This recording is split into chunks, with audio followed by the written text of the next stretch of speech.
Hallo, ich bin der Peter. Ihr kennt mich als Stormtrooper oder als Extension. Und das ist mein Vlog Gedanken eines alten DJs. Heute in der mittlerweile 4. Episode geht es um das wohl älteste Streitthema in der elektronischen Musikszene überhaupt, nämlich Vinyl versus Digital. Und ich spreche jetzt nicht davon, wie Dinge auf gewissen Medien klingen, sondern ich spreche von dem, was ein DJ benutzen darf, sollte, muss. Die alten Künstler, die Vinylpuristen aus den 90ern werfen den jungen Künstlern oftmals vor, dass sie gar keine richtigen DJs mehr wären. Keiner spielt mehr Schallplatten, alle stehen nur noch mit ihren Controllern da und klicken auf irgendwelche Tasten und eigentlich dürfen sie sich gar nicht mehr DJ nennen. Das ist Blödsinn. Gut, wenn man es mal streng sieht, steht die Abkürzung DJ ja für Disc Jockey. Und tatsächlich benutzt ein Mensch, der mit einem Controller auftritt, keine Discs, keine Platten. Aber das ist Haarspalterei. Früher gab es nun mal nichts anderes als Vinyl. Klar. Vinyl war das Medium, auf das man am besten zugreifen konnte, das sich für einen DJ am besten eignete. Kassetten aus den 80ern wären eher ungeeignet gewesen. Und da gab es natürlich, wie gesagt, keine Auswahl. Jeder musste mit Platten auflegen. Bis dann irgendwann in den 90ern die ersten pitchbaren CD-Player kamen und dann tatsächlich die ersten Leute angefangen haben, im Club mit CDs aufzulegen. Tatsächlich war ich einer der ersten davon. Ich bin Anfang des Millenniums, Anfang des Jahrtausends, bin ich mit meinen privaten CD-Playern in den Club gefahren, habe die da aufgebaut und habe mit CDs aufgelegt. Und die alten Vinyl-DJs haben mich angeschaut, wie wenn ich ein Außerirdischer wäre. Wie kann dieser Typ jetzt mit CDs auflegen? Das geht doch überhaupt nicht. Das ist gar kein richtiger DJ. Hier wiederum, ich bin ein DJ, ich habe Discs. Aber ja, alle haben mich angeschaut, wie wenn ich irgendwas Verbotenes machen würde. Und ein paar Jahre später war es der Clubstandard. Sapperlot. Dieter Meier von Yellow hat mal einen sehr schönen Vergleich gebracht und hat gesagt, als das Klavier erfunden wurde, wollten die Puristen weiter auf der Harfe spielen.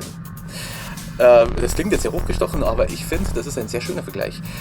Die Leute wollen weiter das benutzen, was sie kennen und haben oftmals ein Problem mit technischem Fortschritt.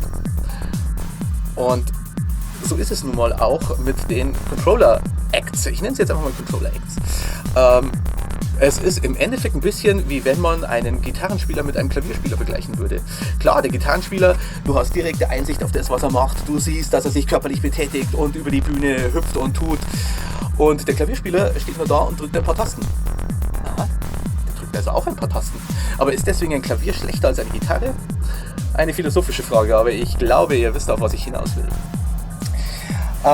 Nun, streng genommen, wenn man es mal aus Sicht des Publikums nimmt, es ist eigentlich scheißegal, mit was man auflegt. Das Wichtige ist die Musikauswahl, nicht über welches Medium ich das Ganze transportiere. Weil die Leute auf der Tanzfläche sollen ja nicht durchgehend den DJ anstarren und beurteilen, ob der jetzt unglaubliche Technik am Start hat oder ob der ein technisches Würstel ist. Die sollen sich an der Musik erfreuen und tanzen. Und klar, in Zeiten, wo alles per Video im Internet zu sehen ist, ist es natürlich schön, wenn man was Optisches darbieten kann. Aber ich finde, das sollte nicht das Hauptaugenmerk sein.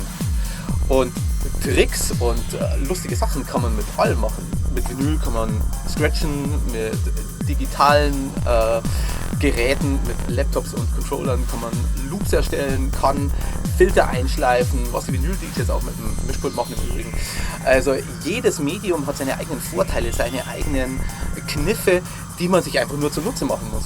Ich meine, wenn man sich hinstellt und nur deppert Musik abspielt, ohne groß was daraus zu machen, dann ist der Vinyl-DJ auch nicht besser als der Digital-DJ. Also macht was aus dem, was ihr habt.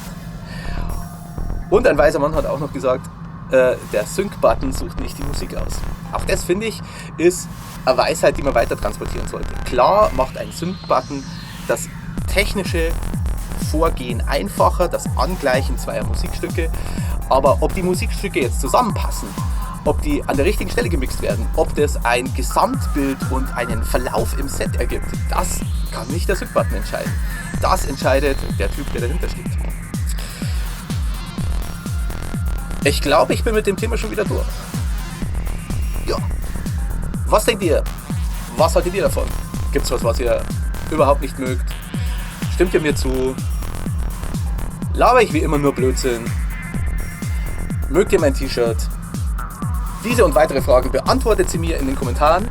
Und wir sehen uns dann demnächst wieder in Folge 5. Und da geht's dann um... Verrate ich noch nicht. In diesem Sinne, Rinne die Rinne!